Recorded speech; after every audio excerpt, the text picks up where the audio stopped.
ആഹാരം കഴിച്ചു കഴിഞ്ഞ് മേരി ചേച്ചി എല്ലാം എടുത്തു വെച്ചു. ഞാൻ കഴുകി വെക്കാൻ ചേച്ചി. ചന്ദന പറഞ്ഞതനുസരിച്ചില്ല മേരി ചേച്ചി. കുഞ്ഞു മാറി നിൽക്ക്, ഇതൊക്കെ ചേച്ചി ചെയ്യാം. കുഞ്ഞ് പോയി കിടക്കാൻ നോക്ക്, നേരം ഒരുപാടായി. പാല് കുടിക്കാൻ മറക്കണ്ട. മേരി ചേച്ചി പറഞ്ഞപ്പോൾ ചന്ദന പാലെടുത്ത് കുടിച്ചു. അല്ല, ചാരുക്കുഞ്ഞുറങ്ങിയോ? മേരി ചേച്ചി ചോദിച്ചപ്പോൾ ചന്ദന ചിരിച്ചുകൊണ്ട് പറഞ്ഞു, 9 മണി കഴിഞ്ഞാൽ മോളുടെ ഫീസ് പോകും. അവൾക്ക് നേരത്തെ ഭക്ഷണം കഴിക്കുന്നതാണ് ശീലം. കിടന്നു. മേരി ചേച്ചി പാത്രമെല്ലാം കഴുകി വെച്ച് അടുക്കള വൃത്തിയാക്കി. മതി ചേച്ചി, കിടക്കാൻ വാ. പുറത്തെ വാതിലെല്ലാം ഒന്നുകൂടെ അടച്ചെന്ന് ഉറപ്പ് വരുത്തി ചന്ദന. മോളെ, ഒരു പായ തന്നാൽ മതി, ഞാൻ ഇവിടെ കിടക്കാം. ഹാളിലെ മൂലയിലേക്ക് ചൂണ്ടിക്കാണിച്ചുകൊണ്ട് മേരി ചേച്ചി പറഞ്ഞു. അത് വേണ്ട ചേച്ചി, ഞാൻ തനിയല്ലേ ഉള്ളൂ, ചേച്ചി എൻ്റെ കൂടെ കിടന്നോ. ചന്ദന ഒരുപാട് നിർബന്ധിച്ചിട്ടും മേരി ചേച്ചി സമ്മതിച്ചില്ല. ഒടുവിൽ തോൽവി സമ്മതിച്ചുകൊണ്ട് ചേച്ചിക്ക് പായ എടുത്തു കൊടുത്തു ചന്ദന. റൂമിൽ കയറി വാതിലടിച്ച് അലോഷയെ വിളിച്ചു. ഫോൺ എടുത്തില്ല അവൻ. വീണ്ടും വീണ്ടും വിളിച്ചു കൊണ്ടിരുന്നു അവൾ. വാട്സാപ്പ് മെസ്സേജ് പെട്ടെന്ന് വന്നു. ഞാൻ ഉറങ്ങി, ഇനി വിളിക്കണ്ട. മെസ്സേജ് വായിച്ച് ആദ്യം ചീരി വന്നു അവൾക്ക്. പിന്നെ അവൻ പിണങ്ങിയെന്ന് മനസ്സിലായപ്പോൾ ചെറിയ വിഷമവും. ഇച്ചാ, സോറി, പ്ലീസ് ഫോൺ എടുക്ക്, എനിക്ക് സംസാരിക്കണം. അവൾ കെഞ്ചിക്കൊണ്ട് മെസ്സേജ് അയച്ചു. അത് കണ്ട് ചുണ്ടിൽ പുഞ്ചിരി തൂകിക്കൊണ്ട് ഫോൺ ഡിസ്പ്ലേ നോക്കിയിരുന്നു അലോഷി. മെസ്സേജ് ടൈപ്പ് ചെയ്തത് ആകാംക്ഷയോടെ കാത്തിരുന്നു ചന്ദന. എനിക്കൊന്നും സംസാരിക്കാനില്ല. മെസ്സേജ് വന്നപ്പോൾ തന്നെ റീഡ് ചെയ്തു ചന്ദന.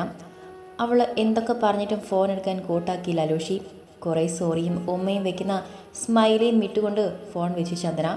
അടുത്ത നിമിഷം അവൻ്റെ വിളി വന്നു. ഒട്ടും പ്രതീക്ഷിക്കാതെ അവൻ വിളിച്ചപ്പോൾ കരഞ്ഞു പോയി ചന്ദന. ഇച്ഛാ, കരഞ്ഞുകൊണ്ട് വിളിച്ചു അവൾ. നിന്നോട് മിണ്ടാതെ കിടന്നാൽ എനിക്ക് ഉറക്കം വരുമോ പെണ്ണെ? ചെറിയ വിഷമം തോന്നി. പിന്നെ ആലോചിച്ചപ്പോൾ നീയാണ് ശരിയെന്ന് തോന്നി. എത്രയായാലും ഫോൺ സേഫല്ല. എൻ്റെ കുഞ്ഞിനെയും നിന്നെയും ഏറെ മിസ് ചെയ്തുകൊണ്ടാണ് ഞാൻ ചോദിച്ചത്. വേണ്ട, നാളെ ഞാൻ അവിടേക്ക് വരില്ലേ, അപ്പോൾ ഇതിൻ്റെയൊക്കെ പരിഭവം തീർത്തു തരാം. അലോഷി പറഞ്ഞപ്പോൾ ചിരി വന്നു അവൾക്ക്. എൻ്റെ പെണ്ണ് ഉറങ്ങിക്കോ കേട്ടോ. അവൻ്റെ ഉമ്മ വയ്ക്കുന്ന സ്വരം ആർദ്രമായി കാതിൽ പതിഞ്ഞു അവളുടെ മുഖം നാണം കൊണ്ട് ചുവന്നു. ഇച്ച, മിസ് യു, ലവ് യു, ചന്ദന പെട്ടെന്ന് പറഞ്ഞു. ഓഹോ, അപ്പോൾ റൊമാൻസൊക്കെ അറിയാം അല്ലേ? കള്ളച്ചിരിയോട് ചോദിച്ചു അലോഷി. അതൊക്കെ അറിയാം, പക്ഷെ കടുവ അടുത്ത് വരുമ്പോൾ എല്ലാം മാവിയായി പോകും, പറഞ്ഞുകൊണ്ട് കിലുങ്ങി ചിരിച്ചു ചന്ദന മുത്തുപൊഴിയും പോലെ. നിനക്ക് ഞാൻ ഇപ്പോഴും കടുവയാണ് അല്ലേ? അവൻ്റെ വാക്കുകളിൽ നോവ് പടർന്നിരുന്നു. അതെ, എനിക്കതാ ഇഷ്ടം. ആരുടെ മുന്നിലും തോൽവി സമ്മതിക്കാത്ത എൻ്റെ മാത്രം കടുവ ഉമ്മ. അവൾ പറയുന്ന ഓരോ വാക്കുകളും മനസ്സിൽ 1000 മൈലുകൾ ഒന്നായി പീലി വിടർത്തി ആടി അലോഷിയുടെ. ഇതിന് മറുപടി വന്നിട്ട് തരാം, കേട്ടുടി ഈർക്കിൽ വാലി. മീശ പിരിച്ചുകൊണ്ട് അവൻ ഫോൺ വെച്ചു. പുലരുമ്പോൾ പുറപ്പെട്ടതുകൊണ്ട് തന്നെ 10 മണിയോടെ അടുപ്പിച്ച് ടീച്ചറുടെ കാർ നെല്ലിക്കാട്ട് മുറ്റത്ത് വന്നു നിന്നും. പ്രാഗിക്കൊണ്ട് തൂത്ത് വൃത്തിയാക്കിക്കൊണ്ടിരുന്ന ലില്ലി പരിചയമില്ലാത്തവരെ കണ്ട് സൂസി അമ്മച്ചിയെ വിളിക്കാൻ അടുക്കളയിലേക്ക് പോയി. സൂസി അമ്മച്ചിയും ലിസിയും കൂടെ ഹാളിലെത്തി. ടോണി ആന്നല്ലോ, എല്ലാവരും ഉണ്ടല്ലോ, പരസ്പരം നോക്കിക്കൊണ്ട് അവർ പറഞ്ഞു. അമ്മച്ചി വിളിക്കുമോളെ. സൂസി അമ്മച്ചി പറഞ്ഞപ്പോൾ മനസ്സോടെ ലില്ലി വല്യമ്മച്ചിയെ വിളിക്കാൻ പോയി. വല്യമ്മച്ചി, ടോണി ഇളപ്പിനും ഫാമിലിയും വന്നിരിക്കുന്നു. വല്യമ്മച്ചിയോട് പെട്ടെന്ന് ചെല്ലാൻ പറഞ്ഞു. അത് കേട്ടപ്പോൾ വല്യമ്മച്ചിയുടെ മുഖം ചുവന്നു. പെട്ടെന്ന് അവിടെ മനസ്സിൽ അലോഷിയുടെ മുഖമാണ് തെളിഞ്ഞത്. തൻ്റെ കുഞ്ഞ് ഇവിടുന്ന് പോകാൻ കാരണമായവരാണ് വന്നിരിക്കുന്നത്. ഇല്ല, അവനില്ലാത്ത വീട്ടിൽ അവരും വേണ്ട. ഉറച്ച മനസ്സോടെ റൂമിൽ നിന്നും ഇറങ്ങി വന്നു വല്യമ്മച്ചി. സിറ്റൗട്ടിൽ നിൽക്കുന്ന അവരോട് സംസാരിക്കുകയായിരുന്നു സൂസി ലിസിയും. കയറിപ്പോകത്ത്. വല്യമ്മച്ചി വല്ലാത്തൊരു ഭാവത്തിൽ സൂസിയെ ലിസിയെ നോക്കി പറഞ്ഞു. എല്ലാവരും അമ്പരന്ന് വല്യമ്മച്ചിയെ നോക്കി. എന്തിനാ ഇവിടെ ഇവിടേക്ക് കെട്ടിയെടുത്തത്? എൻ്റെ കൊച്ചി വീടിൻ്റെ പടി ഇറങ്ങിപ്പോകാൻ കാരണം നിങ്ങളാണ്. അവൻ ഇവിടെ ഇല്ലാത്തിടത്തോളം കാലം നിങ്ങൾക്കും ഈ വീട്ടിൽ സ്ഥാനമില്ല. നിങ്ങൾക്ക് വേണ്ടിയാണ് എൻ്റെ പൊന്നുമോനെ ഇറക്കി വിട്ടത്. പോയി അവനെ കൂട്ടിക്കൊണ്ടു വാ, എന്നിട്ട് സന്തോഷത്തോടെ എല്ലാവർക്കും ഇവിടെ കഴിയാം. ഒന്ന് ചീഞ്ഞ് മറ്റൊന്നിന് വളമാകാൻ ഞാൻ ജീവനോടെ ഇരിക്കുമ്പോൾ സമ്മതിക്കത്തില്ല. അമ്മച്ചി പറഞ്ഞു കേട്ട് ഞെട്ടിപ്പോയി ടോണിയും ഭാര്യ വിമലയും. ജോയിയുടെ മുഖം അത് കേട്ട് ചുവന്നു. എന്നത് അമ്മച്ചി പറഞ്ഞത്? ഇവിടെ വന്ന് അല്ലുവിനെ കൂട്ടിക്കൊണ്ടുവരാനാണ് ഞാൻ അവിടുന്ന് വന്നത്. അമ്മച്ചി ഇവിടെ നിർത്തിയില്ലെങ്കിൽ പിന്നെ എവിടെ പോയി നിൽക്കും ഞങ്ങൾ? അല്ലുവിനോട് കരഞ്ഞ് കാല് പിടിച്ചിട്ടായാലും അവനെ ഇവിടേക്ക് കൂട്ടിക്കൊണ്ടുവരാനാണ് ഞാൻ വന്നത്. അമ്മച്ചി സമാധാനമായിരിക്കെ, ടോണി വിഷമത്തോടെ പറഞ്ഞു. ഇവിടെ നിർത്തിയില്ലെങ്കിൽ ഞങ്ങൾക്ക് പോകാൻ വേറെ ഇടയില്ലാഞ്ഞിട്ടല്ല, അവിടെ പോയി ഇവിടെയുള്ളവരെ നാണം കെടുത്താലോ എന്ന് കരുതിയാണ് ഇങ്ങോട്ട് കെട്ടിയെടുത്തത്. തന്നെയല്ല, ഞങ്ങൾക്ക് കൂടി അവകാശപ്പെട്ട വീടാണല്ലോ ഇത്. ടീച്ചർ പറഞ്ഞു കേട്ടപ്പോൾ ദേഷ്യം കൊണ്ട് വല്യമ്മച്ചിയുടെ മുഖം ചുവന്നു. എടാ, നീ എൻ്റെ മോന് തന്നെ ഉണ്ടായതാണോ? പറഞ്ഞു തീർന്നില്ല. വല്യമ്മച്ചിയുടെ വലതുകരം ജോയുടെ കവിളിൽ പതിഞ്ഞു. ഇതെന്തിനെന്നറിയോ? നീ ഇവിടെ ജനിച്ചു വളർന്നവനാണെങ്കിൽ ഈ തലമുറ എൻ്റെ മുന്നിൽ നിന്നും പറയില്ലായിരുന്നു. ജാനിയുടെ രക്തം തന്നെയാണ് നിൻ്റെയും എന്ന് തോന്നുന്നു. അവകാശം വേണം പോലും. അവകാശം? എന്തിൻ്റെ അവകാശമാണ് നിനക്ക് വേണ്ടത്? ഒരു ചായ്പിൽ നിന്നാണ് ഞങ്ങൾ ഇതൊക്കെ കെട്ടിപ്പടുത്തത്. ഞാനും നിൻ്റെ വല്യപ്പച്ചനും പിന്നെ എൻ്റെ അല്ലുവും ഈ കാണുന്ന സാമ്രാജ്യം മുഴുവനും കെട്ടി ഉയർത്തി. അവൻ്റെ ചോര നീരാക്കി ഉണ്ടാക്കി വിയർപ്പിൻ്റെ പങ്കുപറ്റാനാണോ നീ ഇവിടേക്ക് ഇറങ്ങി പുറപ്പെട്ടത്? അവകാശം ചോദിച്ചു വരുന്നവരെ നിലയ്ക്ക് നിർത്താനുള്ള കഴിവിപ്പോൾ എനിക്കുണ്ട്. അത് കൈമോശം വരുമ്പോൾ നീ വാ. അപ്പോൾ ഇവിടെ എന്നതാ ഉള്ളതെന്ന് വെച്ചാൽ അത് കൊണ്ടുപോകാം നിനക്ക്, കേട്ടോടാ. വല്യമ്മച്ചി ദേഷ്യത്തിൽ പറഞ്ഞു കേട്ട് ടീച്ചർ ഭയന്ന് പിന്നോക്കം മാറി. അകത്തുനിന്ന് ലില്ലിയും അമ്മച്ചിയുടെ ഭാവം കണ്ട് പേടിച്ചു. അമ്മച്ചി ക്ഷമിക്ക്, എൻ്റെ മോൻ അറിവില്ലായ്മ കൊണ്ടാണ്. അവന് ഇപ്പോഴും കാര്യങ്ങൾ തിരിച്ചറിയാനുള്ള ബോധമില്ല. ടോണി മകന് വേണ്ടി ഭാഗം പറഞ്ഞു. അതെ അമ്മച്ചി, പൊറുക്കണം. വിമല നിറഞ്ഞ കണ്ണുകളോടെ അമ്മച്ചിയെ നോക്കി കൈകൊപ്പി. നീ ചെല്ല്, നിന്റെ ചേച്ചിയുടെ വീട്ടിലേക്ക്. ഗോപാലിനോട് അവകാശം ചോദിക്കാൻ പറ. നിന്റെ മോനോട് കൊടുക്കും അവൻ. ഇവൻ്റെ കൈ നിറച്ച് കൂട്ടിന് ജഗനമുണ്ടാകും. ഒരുത്തി ഇപ്പം മേലോട്ട് നോക്കി കിടപ്പാണ്. എല്ലാവരുടെയും എമ്മയ്ക്കിട്ട് കയറാൻ നടന്നിട്ട് പൂച്ചയെപ്പോലെ ഇരുന്നിട്ട് നീ എൻ്റെ കുഞ്ഞിനെ തന്നെ വലവീശി പിടിച്ചല്ലോ. വല്യമ്മച്ചി വിമലയ്ക്ക് നേരെ ദേഷ്യപ്പെട്ടു. അമ്മച്ചി എന്തു പറഞ്ഞാലും കേൾക്കാൻ ഞാൻ ബാധ്യസ്ഥയാണ്. കാരണം ആർക്കും പൊറുക്കാൻ പറ്റാത്ത തെറ്റാണ് ഞങ്ങൾ ചെയ്തത്. സത്യങ്ങളെല്ലാം വിളിച്ചു പറയാനുള്ള ധൈര്യം ഇല്ലാതായിപ്പോയി. അതിൻ്റെ ശിക്ഷ ഞങ്ങൾ അനുഭവിക്കുക തന്നെയാണിപ്പോൾ ഇവനിലൂടെ. എൻ്റെ മകൻ്റെ ബുദ്ധിയും ബോധവുമൊക്കെ നശിച്ചു പോയിരിക്കുന്നു. ആലോചി തിരിച്ചറിയാതെ പോയതിനുള്ള ഈശ്വരൻ ഞങ്ങൾക്ക് തന്നു തിരിച്ചടി. അവനോട് മാപ്പ് പറയാനാണ് ഞങ്ങൾ വന്നത്. ഞങ്ങളെ കൊണ്ടാകും വിധം അവനെ തിരിച്ചു കൊണ്ടുവരാനും. അമ്മച്ചി ഞങ്ങളോട് ക്ഷമിക്കണം. വിമല തനിക്ക് താഴാവുന്നതിൻ്റെ മാക്സിമം താഴ്ന്നുകൊണ്ട് പറഞ്ഞു. ഞാനും അപ്പച്ചനും കൂടി അവൻ്റെ വീട്ടിലേക്ക് പോയി. ഉമ്മറത്ത് കൂടി കയറാൻ സമ്മതിച്ചില്ല എൻ്റെ മോൻ. എന്നെ അത്രയ്ക്കും ജീവനായിരുന്നു അവന്. എന്നിട്ട് പോലും അവന് സമ്മതിച്ചില്ല. നിങ്ങൾ പോയാലും അതുതന്നെയായിരിക്കും ഫലം. എൻ്റെ കുഞ്ഞിൻ്റെ മനസ്സ് അത്രയ്ക്ക് വേദനിച്ചു. അവനെ ഞാൻ അങ്ങനെ പുറത്താക്കാൻ കാരണം നിങ്ങൾ തന്നെയാണ്. അതുകൊണ്ട് എന്തൊക്കെ പറഞ്ഞാലും നിങ്ങൾ ഇവിടെ കയറുന്ന പ്രശ്നമില്ല. അവനെ കൂട്ടി വാ. വിളക്കും താലപ്പൊലിയും എടുത്ത് സ്വീകരിക്കാം നിങ്ങളെ ഞാൻ. എൻ്റെ അല്ലുവിനെ കൂട്ടി വന്നാൽ പറഞ്ഞുകൊണ്ട് അവർ തിരിച്ചു നടന്നു. അവർക്ക് മുന്നിൽ വാതിൽ വലിച്ചടച്ചു വല്യമ്മച്ചി. ഇനിയും എന്ത് കാഴ്ച കാണാൻ നിൽക്കുവാണ്? എല്ലാം കിട്ടി ബോധിച്ചല്ലോ, ഇനി പോകാം. ദേഷ്യത്തിൽ പറഞ്ഞിട്ട് ടീച്ചർ തിരികെ നടന്നു. അപ്പച്ചനെ കണ്ടിട്ട് പോകാം. നെല്ലിക്കാടൻ സ്പൈസസിലേക്ക് ആദ്യം പോകാം. അലക്സിച്ചേനെയും ടോണിച്ചേനെയും കാണണം. ഇതിന് തീരുമാനമുണ്ടാക്കാതെ ഞാൻ ഇനി മടങ്ങില്ല. ഞാനായി ഉണ്ടാക്കി വെച്ചതാണിതൊക്കെ. എനിക്ക് തന്നെ തിരുത്തണം. പപ്പയുടെ വാക്കുകൾ കേട്ട് പകച്ചു നോക്കി ടീച്ചർ. അവരും നമ്മളെ ആട്ടിപ്പായിക്കില്ലെന്ന് എന്താണ് ഉറപ്പ്? അമ്മച്ചിയുടെ മനസ്സിനെ മുറിവേറ്റതുപോലെ തന്നെ അപ്പച്ചൻ്റെ മനസ്സും വേദനിച്ച് കാണും ഒരുപാട്. ഇതുതന്നെയായിരിക്കും അപ്പച്ചൻ്റെയും പ്രതികരണം.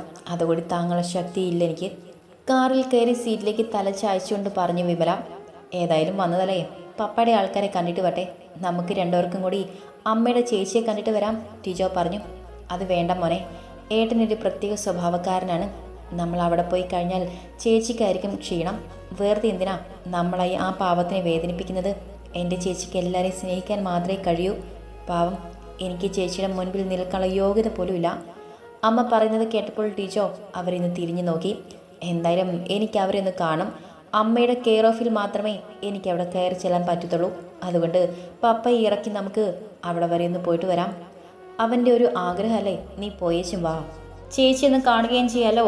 പിന്നെ അതിലേ പോകുന്ന അടി ഇരുന്ന് വാങ്ങാനാണ് നിന്റെ മകൻ പോകുന്നത്. കാക്ക കണ്ടറിയും, കൊക്ക് കൊണ്ടറിയും.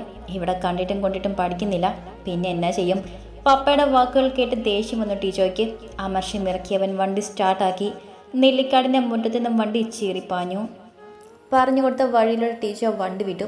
നെല്ലിക്കാടൻ സ്പൈസസ് എന്ന വലിയ ബോർഡ് വെച്ച മതിൽക്കെട്ടിലെ വലിയ ഗേറ്റിന് മുന്നിൽ വണ്ടി നിർത്തിച്ചോ. സെക്യൂരിറ്റി ഗേറ്റ് തുറന്നു. ടോണിയെ കണ്ട് കൈകൊപ്പി. സെക്യൂരിറ്റി കാർ ഓടിച്ച് വലിയ കെട്ടിടത്തിന് മുന്നിൽ നിർത്തിട്ടിച്ചോ. പപ്പയും അമ്മയും ഇറങ്ങി. എന്നിട്ടാണ് അവൻ ഇറങ്ങിയത്. ചുറ്റുമൊന്ന് കണ്ണോടിച്ചുകൊണ്ട് ഓഫീസ് റൂമിലേക്ക് ടോണി നടന്നു. പിന്നാലെ വിമലയും. ഓഫീസ് റൂമിൻ്റെ വാതിൽ തുറന്ന് അകത്തേക്ക് കയറി ടോണി. മുന്നിലിരിക്കുന്ന ഫയൽ നോക്കുകയായിരുന്നു അപ്പച്ചനപ്പോൾ. അവരെ കണ്ടതും കണ്ണുകൾ ഒന്ന് ചെറുതായി. എന്നതാ? ഒന്ന് വിളിച്ചു പറയുക പോലും ചെയ്യാതെ മുന്നിലിരിക്കുന്ന കസേര ചൂണ്ടി വല്യപ്പച്ചൻ ചോദിച്ചു. ഇവിടേക്ക് വരണമെന്ന് തോന്നി വന്നതാണ്. അമ്മച്ചി കാണാൻ പോയി. ആദ്യം അമ്മച്ചി വീട്ടിൽ കയറ്റിയില്ല. മകൻ പറഞ്ഞു കേട്ടപ്പോൾ ആശ്ചര്യപ്പെട്ട് നോക്കി അയാൾ. പ്രായാധിക്യത്തിലും ഓഫീസിലെ കാര്യങ്ങൾ നോക്കുന്ന അപ്പച്ചനെ കണ്ടപ്പോൾ അഭിമാനം തോന്നി വിമലയ്ക്ക്. ഇപ്പോഴും പഴയ ഗാംഭീര്യം വിട്ടിട്ടില്ല. അതന്നാ അവൾ അങ്ങനെ ചെയ്തത്? നിന്നെ ഒത്തിരി ഇഷ്ടമായിരുന്നല്ലോ അവൾക്ക്. ഊരുതെണ്ടി എന്ന് ഞാൻ പറയുമ്പോഴും നിന്റെ അമ്മച്ചി എന്നോട് വഴക്കടിക്കുമായിരുന്നു. അപ്പച്ചൻ ഫയൽ മടക്കി നീക്കി വെച്ചു. അല്ലുവിനെ ഇറക്കി വിടുന്നത് ഞാൻ കാരണമാണെന്നാണ് അമ്മച്ചി പറയുന്നത്. എല്ലാം സംഭവിച്ചു പോയില്ലേ, വീട്ടിൽ കയറ്റിയിട്ട് ഞങ്ങളും കയറിയാൽ മതിയെന്നാണ് അമ്മച്ചി പറയുന്നത്.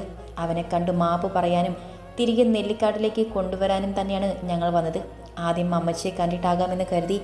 മകൻ പറയുന്നത് കേട്ടപ്പോൾ പരിഹസിച്ച് ചിരിക്കും പോലെ ചിരിച്ചു വല്യപ്പച്ചൻ. അലോഷയെ തിരികെ കൊണ്ടുവരാനോ? ഹൊടേ തമ്പുരാൻ നേരിട്ട് ഇറങ്ങി വന്ന് പറഞ്ഞാലും ഇനി നെല്ലിക്കാടിൻ്റെ പടി അവൻ കയറില്ലെന്നാണ് എനിക്ക് തോന്നുന്നത്. ഞാനും കൊച്ചും പോയപ്പോൾ പോലും അകത്തേക്ക് കയറ്റിയില്ലല്ലോ. കുറ്റം പറയാൻ ഒക്കില്ല. എല്ലാവരും കൂടി അത്രയ്ക്ക് വേദനിപ്പിച്ചല്ല അവനെ. അതിൻ്റെ അനന്തരഫലമാണ് ഇപ്പം ഞാൻ അനുഭവിക്കുന്നത്. വയസ്സാം കാലത്ത് ഒതുങ്ങി കൂടി കഴിയാൻ സമ്മതിക്കില്ലാരും. കയ്യിൽ നിന്നും പോയതുപോലെയാ ഈ സ്ഥാപനം. എവിടെ തുടങ്ങണമെന്നറിയാത്ത അവസ്ഥ. ഉള്ള നല്ല ഡീലേഴ്സ് എല്ലാം നെല്ലിക്കാട് സ്പൈസസുമായി ബിസിനസ് അവസാനിപ്പിച്ചു. നഷ്ടത്തിലേക്ക് മുങ്ങിപ്പോയിക്കൊണ്ടിരിക്കുകയാണ് ഈ സ്ഥാപനം. പിടിച്ചു നിർത്താൻ പറ്റുമെന്ന് ഉറപ്പില്ല. എന്നിട്ടും ഒരു പാഴ്ശ്രമം നടത്തുകയാണ് ഞാൻ. എൻ്റെ കുഞ്ഞ് നോക്കി നടത്തുമ്പോൾ ഇവിടേക്ക് തിരിഞ്ഞു നോക്കേണ്ടി വന്നിട്ടില്ല എനിക്ക്. എല്ലാം അനുഭവിക്കുക തന്നെ. നിരാശയോടെ പറയുന്ന അപ്പനെ നോക്കിയിരുന്നു ടോണി. ഇത്രയ്ക്ക് മനസ്സ് വിഷമിച്ച് ഒരിക്കലും ഔസേപ്പ് മുതലാളിയെ കണ്ടിട്ടില്ല താൻ. അപ്പച്ചൻ്റെ ഇന്നത്തെ അവസ്ഥയ്ക്ക് കാരണം താനാണ്. കുറ്റബോധം കൊണ്ട് നീറി അയാളുടെ മനസ്സ്. ടീച്ചർ അവിടേക്ക് കയറി വന്നു. പപ്പ എവിടെയും സംസാരിക്കുക, ഞാനും അമ്മയും കൂടി പോയിട്ട് വരാം. അമ്മയും നോക്കി പറഞ്ഞു അവൻ. പോയിട്ട് വാ, മിത്രത്തിൻ്റെ അടുത്തേക്കല്ല പോകുന്നത്, അത് ഓർമ്മ വേണം. ടോണി ഭാര്യയെ നോക്കി പറഞ്ഞു. മനസ്സില്ല മനസ്സോടെ അപ്പച്ചനോട് യാത്ര പറഞ്ഞിറങ്ങി വിമല. പപ്പയുടെ ചോദിച്ച് വഴി മനസ്സിലാക്കി ടീച്ചോ. കാറിൽ അമ്മയെ ഫ്രണ്ട് സീറ്റിൽ ഇരുത്തി വലിഞ്ഞു മുറുകിയ മുഖത്തോടെ കാർ ഓടിച്ചു ടീച്ചോ. നന്ദനമെന്ന് സ്വർണ്ണലിപിയിൽ പേരെഴുതിയിട്ടുള്ള ഗേറ്റിന് മുന്നിൽ വണ്ടി നിർത്തി ഇറങ്ങി ടീച്ചോ. ഗേറ്റ് ഒന്നാകി തുറന്നു അവൻ. തിരികെ വന്ന് കാർ സ്റ്റാർട്ട് ചെയ്ത് മുറ്റത്തേക്ക് കൊണ്ടുപോയി നിർത്തി. വിമലയുടെ ഹൃദയമിടിപ്പ് വർദ്ധിച്ചു. വർഷങ്ങൾക്ക് ശേഷം തൻ്റെ ചേച്ചിയെ കാണാൻ പോകുന്നു. താൻ ജീവിച്ചിരിക്കുന്നുണ്ടെന്ന് പോലും കഴിഞ്ഞ കുറേ വർഷങ്ങളായി ആർക്കും അറിയില്ലായിരുന്നു. ചേച്ചിയുടെ പ്രതികരണത്തെക്കാൾ വിമലയെ വേദനിപ്പിച്ചതും ഭയചീതയാക്കിയതും മകൻ എന്തു പറയുമെന്നോർത്തായിരുന്നു. കോളിംഗ് ബെൽ അടിച്ച മാറുന്ന ടീച്ചർ. 60 വയസ്സ് തോന്നിക്കുന്ന ഒരു സ്ത്രീ വന്ന് വാതിൽ തുറന്നു. തൻ്റെ അമ്മയുടെ ചേച്ചിയായിരിക്കും. ടീച്ചർ അമ്മയെ നോക്കി. അമ്മയുടെ കണ്ണുകളിൽ കണ്ണീർ തുള്ളികൾ സ്ഥാനം പിടിക്കുന്നത് അറിഞ്ഞു അവൻ. നിർമ്മലേച്ചി. വിമലയുടെ ആദരം വിറകൊണ്ടു. വിമല, നീ? അകത്തുനിന്നും ഓടി വന്ന് കൈ നിവർത്തി വിമലയുടെ കവിളിൽ അടിച്ചുകൊണ്ട് കെട്ടിപ്പിടിച്ച് നിർമ്മല. കടഞ്ഞുപോയ കളിപ്പാട്ടം തിരികെ കിട്ടിയ കുട്ടിയുടെ ഭാവത്തോടെ. വിമല, നീ എന്നാലും ഇത്ര കാലം ഈ ചേച്ചിയെ മറന്നു അല്ലേ? എന്തിനായിരുന്നു മോളെ ഒളിച്ചോട്ടം? നിനക്ക് ടോണി ഇഷ്ടമായിരുന്നെങ്കിൽ ചേച്ചി കൂടെ നിൽക്കുമായിരുന്നല്ലോ. നീ പോയ നാളുകളിൽ ഞാൻ അനുഭവിച്ച വേദന. അച്ഛനും അമ്മയും ഇല്ലാതെ തികച്ചും ഒറ്റപ്പെട്ടു പോയി ഞാൻ. നിന്നെക്കുറിച്ച് ഓർക്കാത്ത നാളുകളില്ലായിരുന്നു. നീ എവിടെയെങ്കിലും ജീവനോടെ ഇരിക്കുന്നുണ്ടെന്ന് മാത്രം അറിഞ്ഞാൽ മതിയായിരുന്നു എനിക്ക്. പലരെയും സംശയിച്ചു. അപകടപ്പെടുത്തിയതായിരിക്കുമെന്ന് പോലും കരുതി. സ്വത്തും പണത്തിനു വേണ്ടി എന്ത് ചെയ്യാൻ മടിക്കാത്ത ഒരു കൂട്ടറുണ്ടല്ലോ ചുറ്റും. നിർമ്മല അനിയത്തിയുടെ ഇരു കവളിലും പിടിച്ചുകൊണ്ട് പറഞ്ഞു. അവരുടെ അതിരം വിമലയുടെ നെറ്റിയിൽ പതിഞ്ഞു. വർഷങ്ങൾക്ക് ശേഷം തൻ്റെ ചേച്ചിയെ കണ്ണിറെ കാണുകയായിരുന്നു വിമല. ചേട്ടനില്ലേ ഇവിടെ? വിമല ധൈര്യം സംഭരിച്ച് ചോദിച്ചു. ഇല്ല, അച്ഛനും മകനും കൂടി പോയിരിക്കുകയാണ്. ഇപ്പോൾ വരും ജഗൻ. ജാനിക്ക് മരുന്ന് വാങ്ങിക്കാൻ പോയതാണ്. കിടന്ന് കിടപ്പായിട്ട് മാസങ്ങളായി. കയ്യിലിരിപ്പിൻ്റെ ഗുണം കൊണ്ട് ഈശ്വരൻ കൊടുത്തു തന്നെയാണ്. അതിലൊന്നും എനിക്കൊരു പരാതിയില്ല. നിർമ്മല നിറമിഴികൾ തുടച്ചുകൊണ്ട് പറഞ്ഞു. വാ മോളെ, അകത്തേക്കിരിക്കാം. നിർമ്മല അനീത്തിയുടെ കൈയും പിടിച്ച് അകത്തേക്ക് കയറി. ടീച്ചയും പുറകെ കയറി. എനിക്ക് ജാനിമോളെ ഒന്ന് കാണണം, വിമല പറഞ്ഞപ്പോൾ അടുത്ത മുറിയിലേക്ക് കൂട്ടിക്കൊണ്ടുപോയി നിർമ്മല. പുറത്താരും വന്നെന്ന് മനസ്സിലായിരുന്നു ജാനിക്ക്. കാതോർത്ത് കിടക്കുകയായിരുന്നു അവൾ. അകത്തേക്ക് വരുന്നവരെ കണ്ട് അത്ഭുതത്തോടെ നോക്കി അവൾ. വിമല മേമ. പണ്ടത്തെ അതേ രൂപം തന്നെയാണ്. പ്രായത്തിൻ്റെ ചെറിയ മാറ്റമുണ്ടെന്നൊഴിച്ചാൽ ചെറുപ്പത്തിൽ തനിക്ക് എല്ലാമായിരുന്നു മേമ. അമ്മയുടെ വീട്ടിലേക്ക് പോകുമ്പോൾ മേമയുടെ കൂടെയാണ് കിടക്കാറ്. ഓർമ്മകളിലേക്ക് ഊളിയിട്ടു ജാനി. ജാനിയുടെ മുഖത്ത് തെളിച്ചമില്ലാത്ത ഒരു പുഞ്ചിരി കണ്ടു വിമല. മോളെ ജാനി, നിനക്ക് ഓർമ്മയുണ്ടോ എന്നെ? വിമല ജാനിയുടെ വലത് കൈയിൽ പിടിച്ചുകൊണ്ട് ചോദിച്ചു. ജാനി അവരെ നോക്കിയെന്ന് പുഞ്ചിരിച്ചു. നിന്റെ കിടപ്പ് കണ്ടിട്ട് സഹിക്കുന്നില്ല മോളെ. വിമലയുടെ കണ്ണുകൾ നിറഞ്ഞു. ചെയ്ത പാപങ്ങൾക്ക് ഈശ്വരൻ കൊടുത്ത ശിക്ഷയാണ്. കൂടെ അനുഭവിക്കാൻ ആരുമില്ല ഇപ്പോൾ. കുറേ നെല്ലിക്കാട്ടിലെ കൊച്ചിനെ വേദനിപ്പിച്ചു, പിന്നാലെ നടന്ന് ഉപദ്രവിച്ചു. അതിന് ശിക്ഷയാണ് കിട്ടിയത്. പരസഹായമില്ലാതെ ചാരിയിരിക്കാൻ പോലും പറ്റാത്ത അവസ്ഥ. മക്കളുണ്ടായാൽ പോരാ, വിമല നന്നാകാനും ഭാഗ്യം വേണം. ചേച്ചി നെടുവീർപ്പോടെ പറഞ്ഞു കേട്ട് ആശ്വസിപ്പിക്കാൻ വാക്കുകളില്ലാതെ നിന്നു വിമല.